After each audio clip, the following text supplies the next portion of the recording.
मैं रियाज मोहम्मद ARMS की हिंदी की ऑनलाइन क्लासेज है उसमें आपका स्वागत करता हूं। जैसा कि अपन ने पढ़ा है विशेषण, पिछली क्लास में अपन ने देखा था विशेषण। विशेषण किसे कहते हैं? तो संज्ञा व सर्वनाम की विशेषता बतलाने वाले सब क्या कहलाते हैं? विशेषण। विशेषण के 4 प्रकार होते हैं। पहला होता है इसमें गुणवाचक विशेषण, इसको अपन ने पिछले वाली क्लास में पढ़ा है। दूसरा संख्यावाचक विशेषण है, उसके बारे में पढ़ा है। फिर भी अपन तो छोटी सी जानकारी आपको बता देते हैं कि जो गुणवाचक विशेषण है उसमें गुण, दोष, आकार, रंग, रूप आदि के बारे में बताया जाता है। दूसरा आता है इसमें संख्यावाचक विशेषण। अच्छा, इसका गुणवाचक का उदाहरण अपन देखें तो वह बुद्धिमान लड़का है या वह बेईमान आदमी है। तो एक में क्या है? बुद्धिमान तो क्या हो जाएगा? गुण हो जाएगा। और दूसरे में दोष क्या आ रहा है? कि वो बेईमान है। इसका मतलब दोष, गुण दोष का बारे में अपन को पता चल जाएगा एग्जाम्पल में। दूसरा देखें आप संख्यावाचक विशेषण। तो संख्यावाचक जो विशेषण है उसमें देखें संज्ञा और सर्वनाम की जो संख्या है उसके बारे में बताए, उसे अपन संख्यावाचक विशेषण कहते हैं। ये दोनों अपन ने पहले क्लास में पढ़ लिए थे। अब अपन इसका तीसरा जो रूप, अच्छा इसमें संख्यावाचक में 2 होते हैं, एक तो होता है निश्चित और एक होता है अनिश्चित। निश्चित संख्यावाचक विशेषण और अनिश्चित संख्यावाचक विशेषण।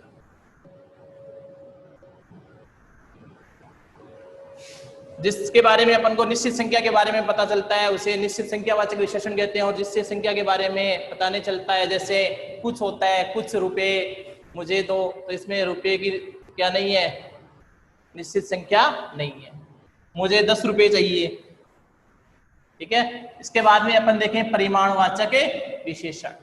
तो परिमाणवाचक विशेषण में क्या होता है? संज्ञा और सर्वनाम के जो माप और तोल है उसके बारे में हमें बताया जाता है। मतलब वो कितनी मात्रा में, परिमाण का मतलब कितनी मात्रा में और कितनी वस्तु का तोल या माप है। जैसे अपन उदाहरण देखेंगे, दिनेश 5 किलो शक्कर लाया, तो 5 किलो क्या हो जाएगा? निश्चित परिमाणवाचक विशेषण हो जाएगा। मतलब निश्चित संख्या के बारे में अपन को पता चलता है कि चीनी है, शक्कर है, वो कितनी है?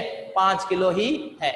और शक्कर आपका क्या हो जाएगा? संज्ञा हो जाएगा, ठीक है। दूसरा उदाहरण देखें यहाँ पे, साहिल ने 3 मीटर कपड़ा खरीदा। तो यहाँ पे जो संख्या है वो क्या है? निश्चित है कि कपड़ा है वो 3 मीटर ही खरीदा है। तो ये भी क्या हो जाएगा आपका? निश्चित परिमाणवाचक विशेषण हो जाएगा।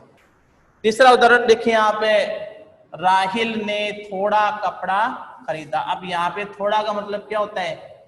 निश्चित संख्या नहीं है, तो ये क्या हो जाएगा? अनिश्चित परिमाणवाचक विशेषण हो जाएगा, ठीक है। तो इस परिमाणवाचक जो विशेषण है उससे संज्ञा और सर्वनाम के माप और तोल के बारे में पता चलता है।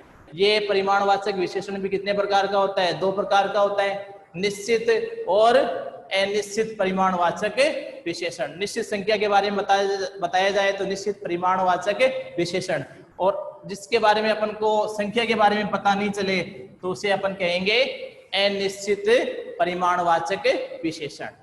चौथा देखिए यहाँ पे सार्वनामिक विशेषण। सार्वनामिक विशेषण में क्या होता है? सर्वनाम होता है फिर भी वो विशेषण का कार्य करता है। जैसे अपन उदाहरण देखिए, यह क्या है? सर्वनाम। लेकिन यहाँ पे क्या है? यह मकान मेरा है, विशेष हो गया। मतलब ये क्या है? यहाँ पे सर्वनाम होते हुए विशेषण का कार्य कर रहा है। वह साइकिल तुम्हारी है, साइकिल वह क्या है? सर्वनाम है, लेकिन यहाँ पे विशेष हो गया है कि वह साइकिल आपकी है। मतलब वह यहाँ पे सर्वनाम होते हुए भी विशेषण का कार्य कर रहा है। वे कलमी मेरी हैं, यहाँ भी क्या है? सर्वनाम। वे सर्वनाम है होते हुए भी किसका कार्य कर रहा है? विशेषण का कार्य कर रहा है। ये पुस्तकें दिनेश की हैं, ये क्या है? सर्वनाम है, लेकिन फिर भी ये किसका कार्य कर रहा है? विशेषण का कार्य कर रहा है। व्यक्ति विशेष के दे दिया कि भाई ये पुस्तकें दिनेश की है, ठीक है। Thank you. वीडियो को शेयर और लाइक कीजिए।